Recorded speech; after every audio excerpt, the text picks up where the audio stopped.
check on that. Thank you. You'll be there. All right.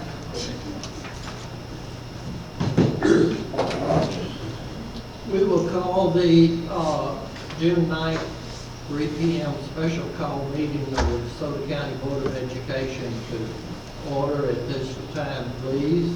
And we will ask Michelle Henley to lead us in Pledge of Allegiance to the flag. I pledge allegiance to the flag of the United States of America and to the republic for which it stands, one nation, under God, indivisible, with liberty and justice for all.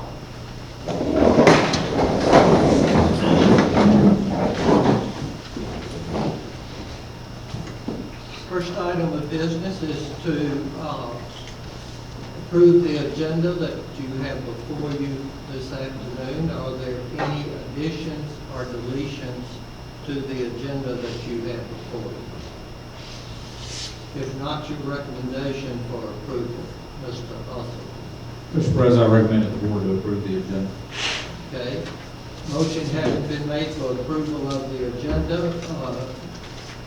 do we have a second? No. Motion, please. I need a motion first. I'll make that motion. All right, motion having been made, do we have a second? Second. Motion and second having been made, all those in favor, aye? Aye. Aye. Nay. Ayes have it, the agenda is approved that you have before you. First item of business on the agenda is superintendent's report. Mr. Usleton. Thank you, Mr. President. I've got one item today. Our DeSoto County Schools return to school plan.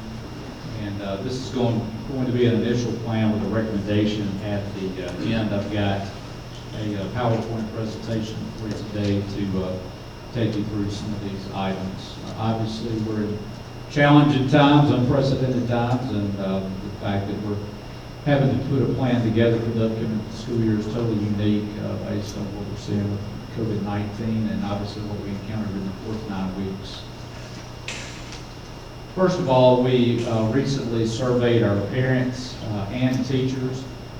We wanted to get feedback from our community, and not just teachers, but staff members, faculty and staff at the schools were sent this survey. We wanted to make sure that we got as much input as we possibly could. We had over 14,000 parents that participated in the survey. We had over 3,000 faculty and staff members that participated. In the survey, there was a question regarding 3 instructional models, and we gave parents, faculty, and staff the opportunity to rank those 3 in order of their most preferred, their second most preferred, and then last of the 3. The first model is a traditional model. That's the model that we're most familiar with all students attending school each day.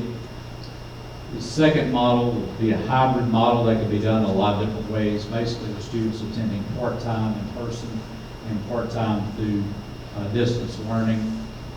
This is one where it could be a variety of things, such as students attend school.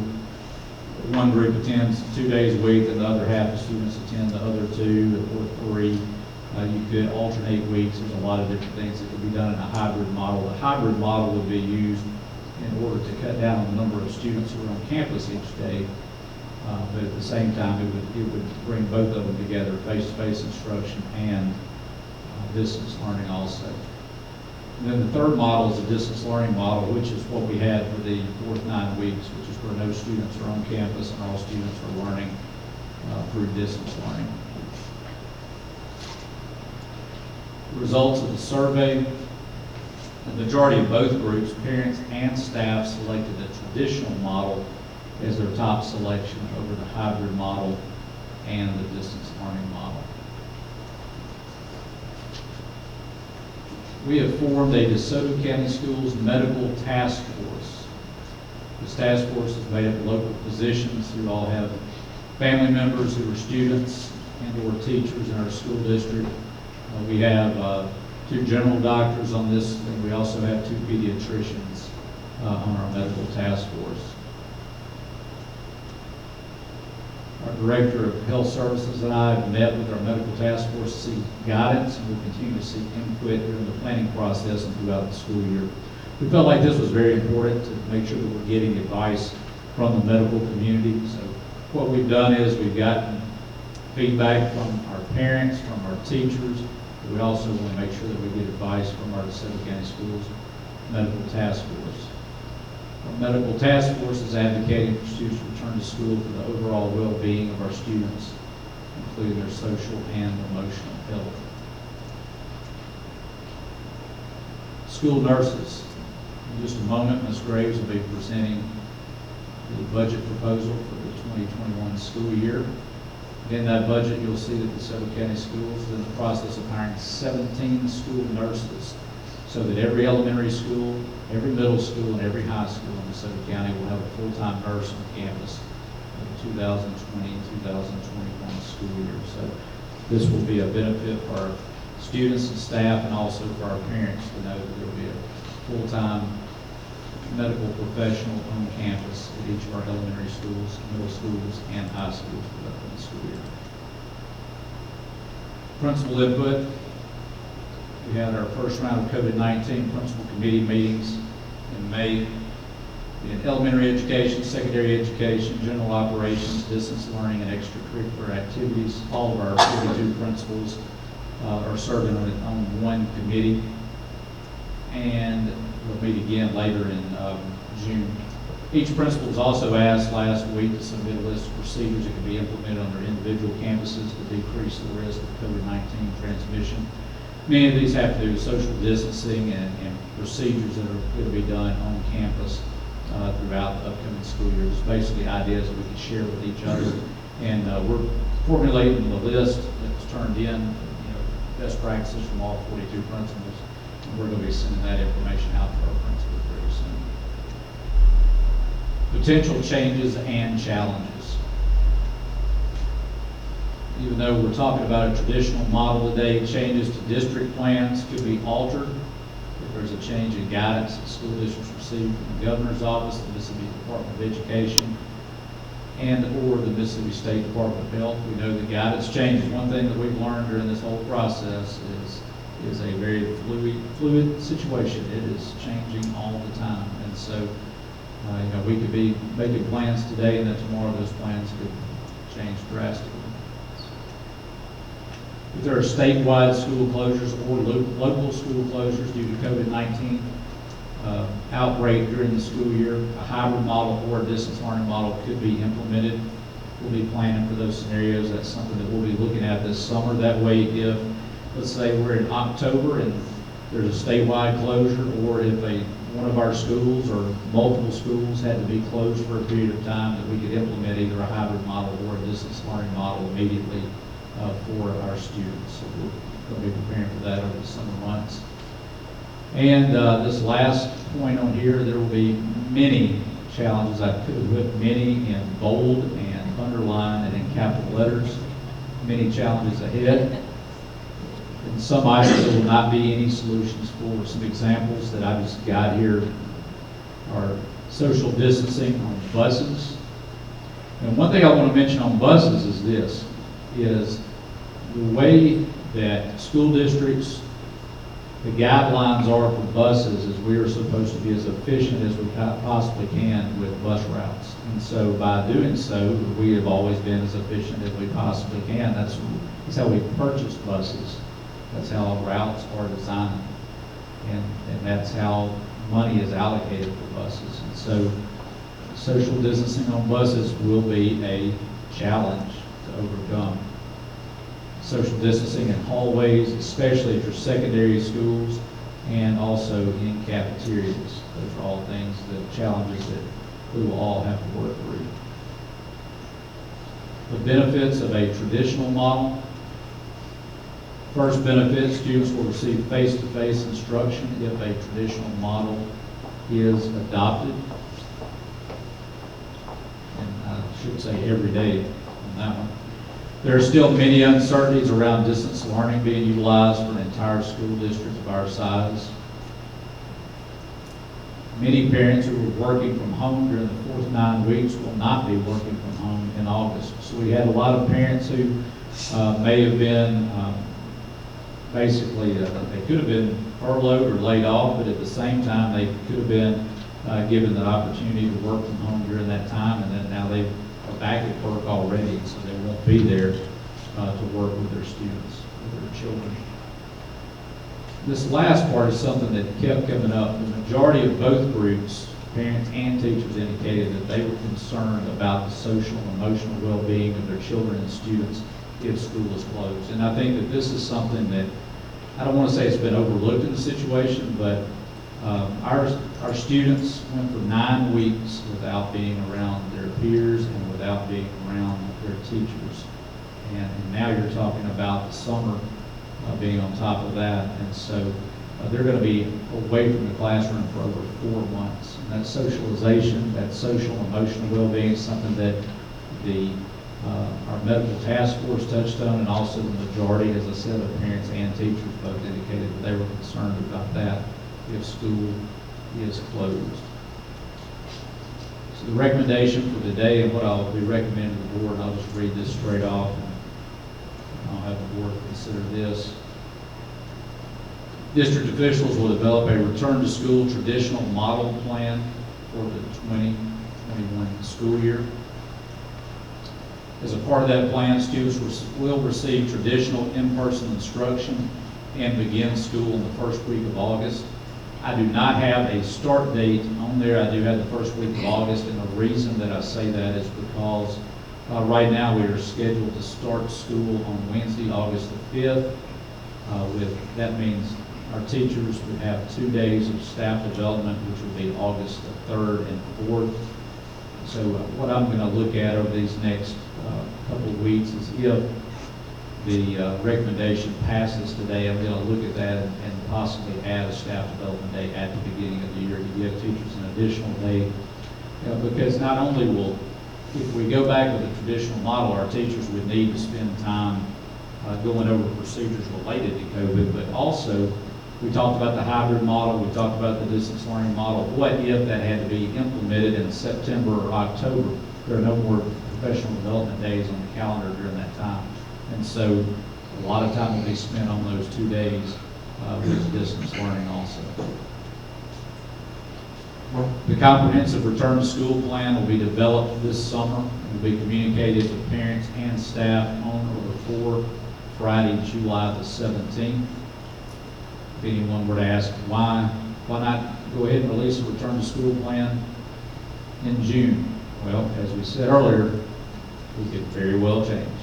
We could issue something today, tomorrow, or 2 weeks from now, and it'd be obsolete on Friday, July the 17th.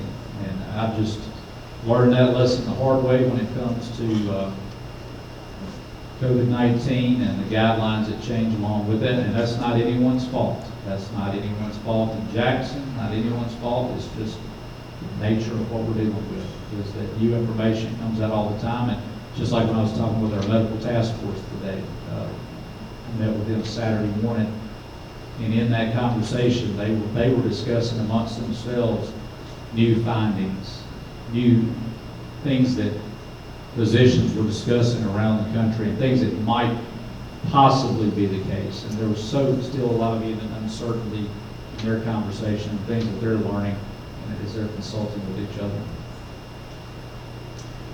This plan will include such items as instructional plans for students with a higher risk of severe illness, social distancing procedures, contingency plans in case there are statewide or localized school closures, safety protocols, and general operating procedures. Obviously, there will be a lot of things in this plan, but those are some of the items that will be included in the return to school plan. And then there's no way I can make this recommendation without including all plans are tentative pending guidelines from the Centers for Disease Control, the Governor's Office of the Mississippi State Department of Health, and the Mississippi Department of Education. As we said earlier, plans could change. So I want you to know that we have We wanted feedback, we've received that feedback, and also consulting with our medical community. I feel confident making this recommendation to you today, Mr. President. That's the recommendation I put before the board, one that's on the screen right now. Okay. Any questions or comments additional of the superintendent on the start back to school plan? I would just like to say that you and your staff's work on all of this, I know it's dominated your total time and attention, but it's been great. Well thought out, and I think it is something that the parents in DeSoto County will be extremely proud of. And we thank you very much for, I don't know that you've slept any during these last few months. Couple hours.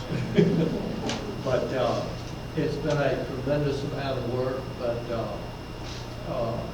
it's a plan that we need to approve, to go forth with,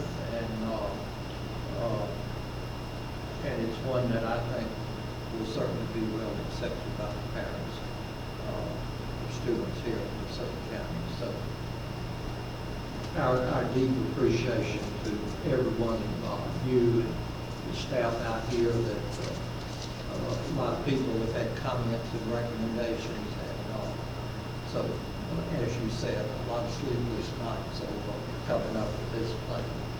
But any questions or comments of superintendent on anything there?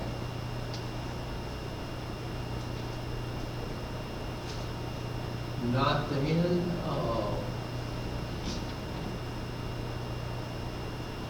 recommendation for the plan to be adopted. We have, you're certainly going to recommend your own plan, are you not? Yes, sir. I recommend the recommendation. Based on the superintendent's recommendation to approve the school starting plan that is proposed before you, do we have a motion to that effect? I'll make that motion. Motion having been made, do we have a second? Second. Motion and second having been made, all those in favor, aye? Aye. Nay, the ayes have it, the plan is approved unanimously. Mr. President, to conclude my superintendent's report, I do want to say that we know that everyone knows there's no perfect plan to this situation, and anything that we come up with will be something that we're going to be consulting with our colleagues in other school districts around the state, with state leaders, and also with, I plan on communicating also with our teacher advisory council and getting their feedback also. So there'll be several groups involved. Every family is unique, and also every family is unique as far as safety issues, the need for one or more family members in the house to be able to go to work each day. There's just so many factors that come into it that there's no way for there to be a perfect solution for every family. But our goal is to put forward a plan that will be the best possible plan in the safest learning environment that we can to offer the best education possible to all of our students. And I think that's recognized countywide, that people in DeSoto County. That concludes my superintendent's report. All right, thank you very much. Any questions? I think I've asked this, but any questions, comments, from any other board member of the superintendent? If not, the next item of business, budget hearing. Mrs. Graves. Have we got plenty of money? She worked on this a long time. She Let her certainly say- did. let her- She certainly did. let her take her It's time. comprehensive. Okay. Thank you, everyone, for Mr. Esselstyn. I've had people ask me, is this the hardest budget you've ever done? Because I've done quite a few of them, and I will say no. It is actually not the hardest budget that we have ever done, but I need to explain why. And that would be because from the beginning, Mr. Esselstyn has been made it very clear to everyone. Everyone knows what's going on, and everyone is worried about finances. So you made it very clear at the beginning, you're going to be very fiscally responsible and fiscally conservative. And so every department because the budget starts at the school level up. So every department in their budget this year was very conscientious about what they presented. So we worked through some things, and I won't say everybody got exactly what they wanted, but I think everyone is going to get what they need. And it actually was a very good budget year. We're very fortunate to be in DeSoto County. DeSoto County still continues to grow. You will see that when we look at some things in just a minute.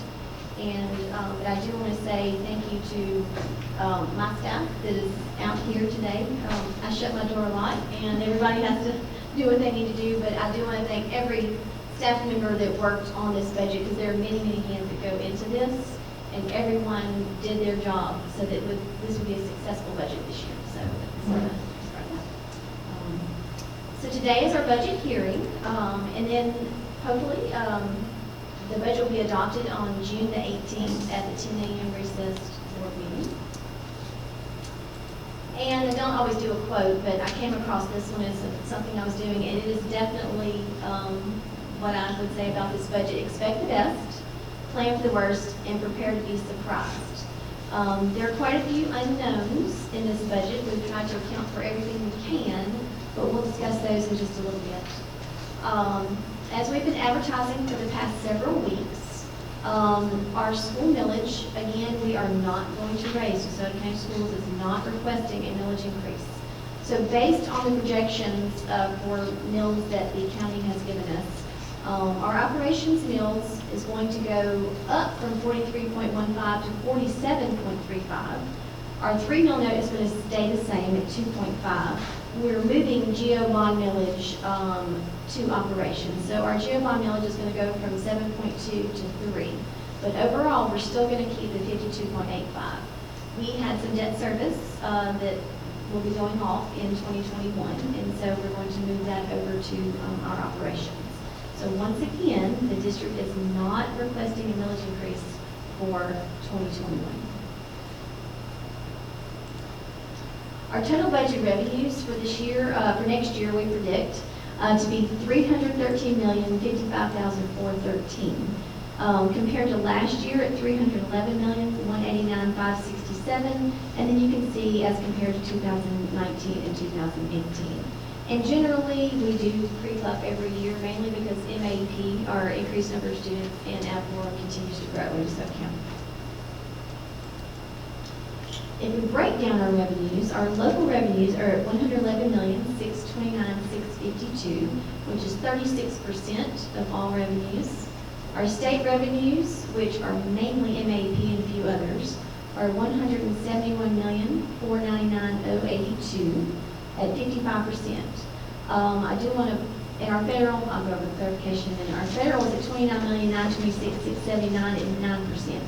One of the unknowns is the legislature has not passed the funding bill as of yet. So recommendation from MDE is kind of what we have taken in that. They really don't have a crystal ball either. But this year, in the year that we're in, we were funded at almost 90% for MAP. So my estimate is 85% of what's supposed to be full funding this year. Could be more, could be less. We hope we are going to be pretty close, but we had to have a number, so that's what we based it on this year. So if you look at our revenue sources, that's just a graphic of what I just discussed. So you see our local sources is the first column, and then the highest column is the state sources. And then our federal is right there at about 9.6. Local revenues, what makes up our local revenues? Ad valorem is 82% of our local revenues. So for operations, based on the figures given by DeSoto County Administration, and they will set their final number right at the beginning of July. So we always come back later on to actually get the final numbers, but hopefully this will be pretty close. Our operations, we project will be at $81,614,533. 3 mill notes, we expect $4,604,230, and for our general obligation bonds, we expect $5,525,076. Other local revenues besides our ad valorem, at 18% are donations and contributions. We receive revenue in lieu of for those companies that aren't on the tax rolls yet. Interest income, Our student activities and fees, every time we do fundraisers or admissions at a ball game, that is our local revenue. And the paid lunches for breakfast and lunch that are not part of our federal lunch program. Our state revenues, again, we are estimating, that actually should be 85%. 156, 153, 518. That's about $1.5 million less than we actually received this year. We are predicting that it will probably be a little bit less than last year. We're basing that on 85% of the MAEP full funding, and that's what MDE recommended. Other major sources, the other 8% is our homestead exemption. We predict to be about $1,880,000. Chickasaw funds, that's also estimated. We have not received that figure from the state, so I kept that the same as this year. It has risen over the last few years, but it's based on timber sales and what other 16 sections do, so it's hard to predict that too. So I kept that the same at $5,275,660. Our EEF funds, they're also estimated at $986,500, but ours is pledged for debt, so hopefully we'll not receive a reduction in that at all. Our master teacher is also estimated about $1,350,000. Our federal revenues, that 9.6%, those are pretty much Title I, Title II, Title III, and Title IV. And our special education federal money for our EHA, our IDEA regular, and our preschool federal. And our school food service, those are our main federal revenue sources. And JROTC. And as of last year, our Olive Branch High School, they improved their program to where all three of our JROTC programs are now federally reimbursed, and that was a great thing. So that was good news for Olive Branch High School. Our MAEP shortfall analysis, since I'm just estimating, we predict that if I do take 85% of our full funding, that would be a shortfall of $27,556,503. And grand total since exception would be $228,979,496. So our total budget expenditures for this next year, we are predicting to be $328,349,340. I adjusted that for certificates of participation since those are just construction dollars, and we want it to be apples to apples. So compared to last year, we were at about $326,594,804, and you can see FY19 and FY18 prior to that. So our different types of fund numbers for expenditures are general fund, which is mainly all of our operations and our student activity funds. We are going to be at $263,142,635. If you compare that to last year at $6,702,943, it's going to be an increase, but we're going to go over some of those a little bit later on in some other slides. Our special revenue is pretty close to the same at $42,829,777. Those are mostly your federal funds and grant funds. And our capital projects, which that's mainly our miscellaneous construction and some certificates of participation, $4,853,870 versus $3,331,133. And our debt service will be $25,126,928 compared to last year at $22,408,421. Again, we have quite a few debt service funds going off, debt going off this year, so we're very excited about that. Some DCS facts. Before we get into some things about what we put in the budget, for the general public, they don't exactly know, especially when we go to other school districts. DeSoto County Schools is kind of an anomaly. So it's kind of nice to let everybody know what actually we are doing. We have over 4,400 employees. We are the largest employer in DeSoto County. We educate over 34,730 students. We have over 4,895,000 square feet of facilities that we maintain, valued at $832 million. We transport over 19,000 students daily. We have over 800 routes that we schedule. We travel over 2,000 miles a year. We serve over 24,500 meals a day. and our free and reduced rate is at 53%. So these factors, or what we're doing right here, these are all the drivers of our budget and why our expenditures are what they are. So other budget drivers are accreditation standards, legislative mandates, our ESSA regulations for our Every Student Succeeds Act, our facility and safety needs, distance learning, that's going to be a much bigger subject this year, transportation needs, and other major factors are teacher-pupil ratio, required support staff, our state salary schedule, which they do the step-in experience, and we are required to at least maintain that level. Our classroom needs, and of course, as Mr. Uston had in his PowerPoint, health agency recommendations. I did not know how to say that and encompass everyone, but we will be dealing with those quite a bit next year. So our expenditure categories, our support services are things, is our first category at $112,474,274.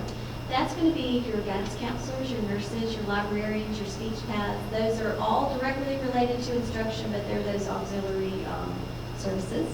Our instruction is always the largest at $178,543,545. Operations and maintenance is at $35,128,745.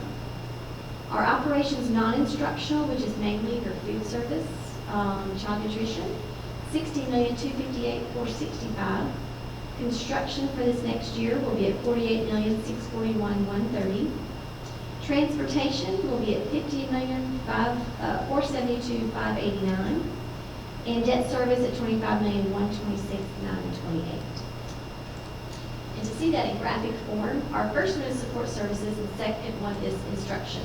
Those are the largest two, but they're both directly related to instruction. So support services and instruction is where we always try and do our main focus, and it's very evident in the graph that that is where our focus is being. Fund balance is always a hot topic. So the board has a policy where they're required to, by GASB 54, which are Governmental Accounting Standards Board. The board has to set a board policy regarding the minimum that our fund balance has to be each year. We have a very conservative fund balance policy, which has served us well, especially in the time of what we're going through right now. We're very glad that we have had a conservative board policy over the years.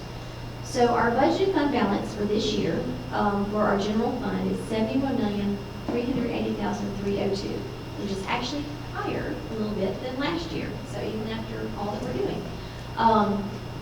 Following board policy, if we took 25% of our revenues, the minimum that it would have to be is at $63,629,28.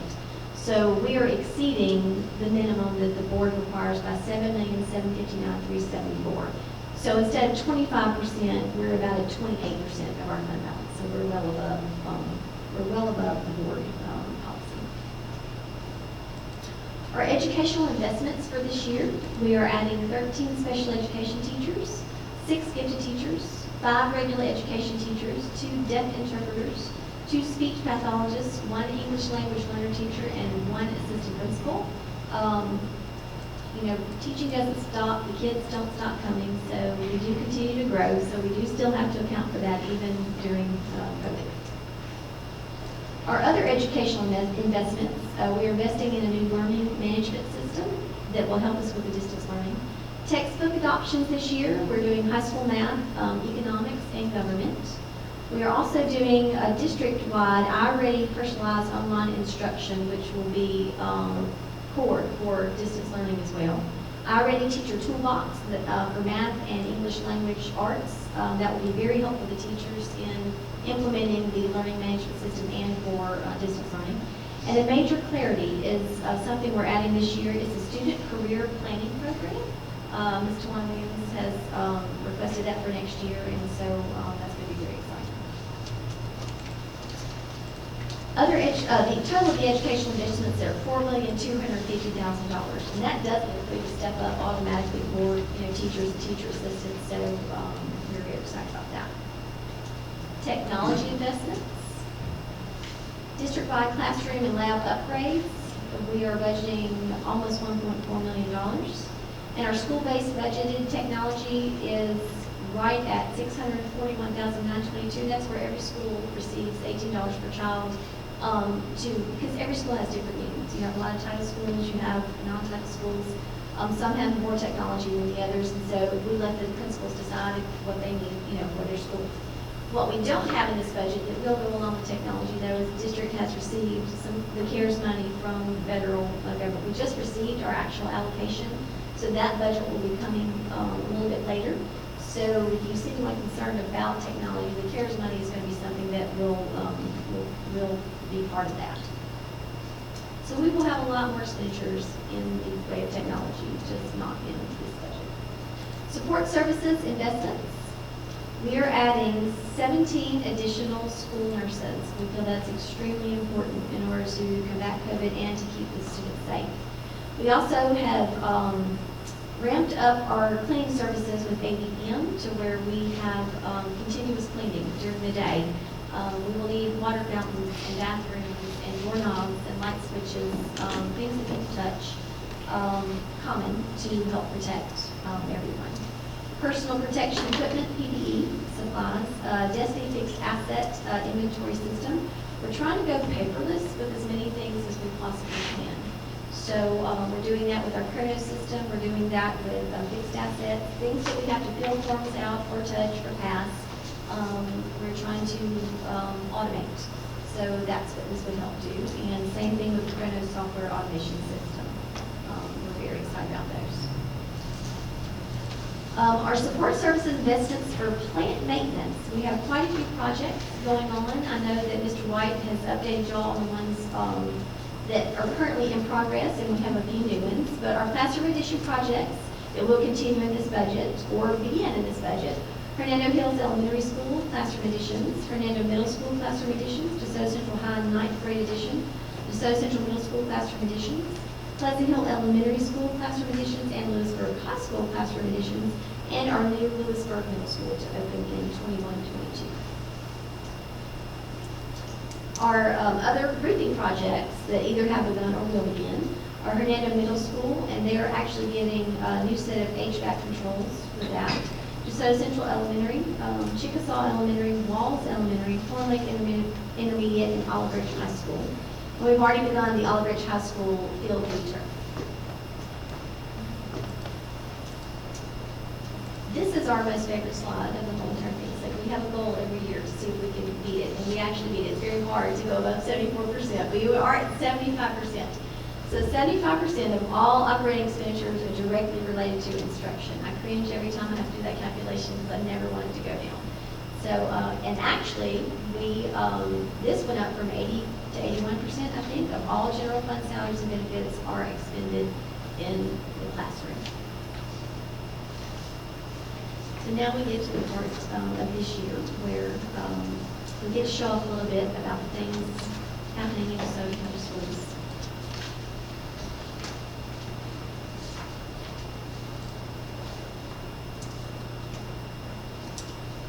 And even though we didn't have a full year, we still had some amazing things. A lot of smiling faces.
Any questions or comments?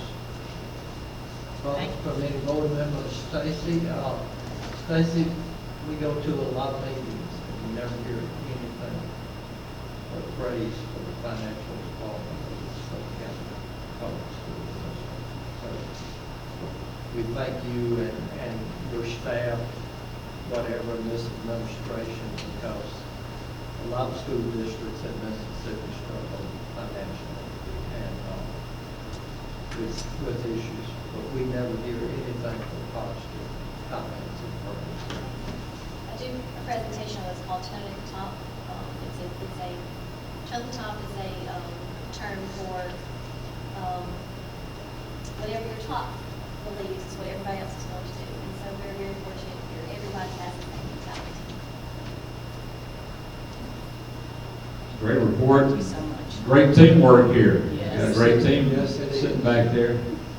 Walked in and thought we had a big crowd for the budget hearing. I thought there were a lot of citizens here. They're all A lot of friendly, familiar faces there. But seriously, great job, Ms. Graves, and great job, your team. I know that it's a team effort within your department and then also throughout all the departments as far as putting it together. And people making sacrifices because everybody comes to the table with a great wish list, but we have to be conservative. And looking forward, we have to be conservative because of the fact that we don't know what we're going to encounter this summer, but also we don't know what the state revenues will be like in the future. And so we have to be preparing already for what this presentation will look like this time next year. And so we have to have that in our mindset right now as we make these plans. I also want to add our graduations are going on this week. I didn't get a chance to mention that earlier, but they're going really well. And I want to thank everybody because I know y'all helped a lot with getting some of the things that we needed there. They're going really well. Very impressive, really is. So, How it's turned out. it is. But You'll be presenting, this will be, you have the date and time in the presentation as far as when this will be? This will be on June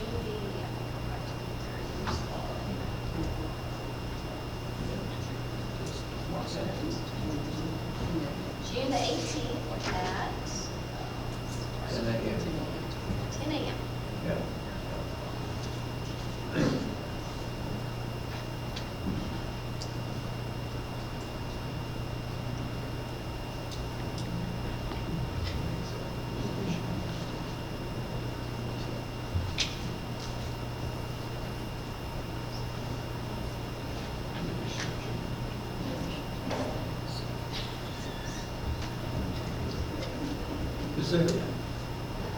Is there anything else to come before the public at this time? If not, I need a motion and a second to recess till our next scheduled meeting on June the 18th at 10 a.m. in this room. Do we have a motion for that? I make that motion. Motion having been made. Do we have a second? Second. Second having been made, all those in favor? Aye. Aye. Nay. Ayes have it. We are in recess until June the 18th, 10 a.m.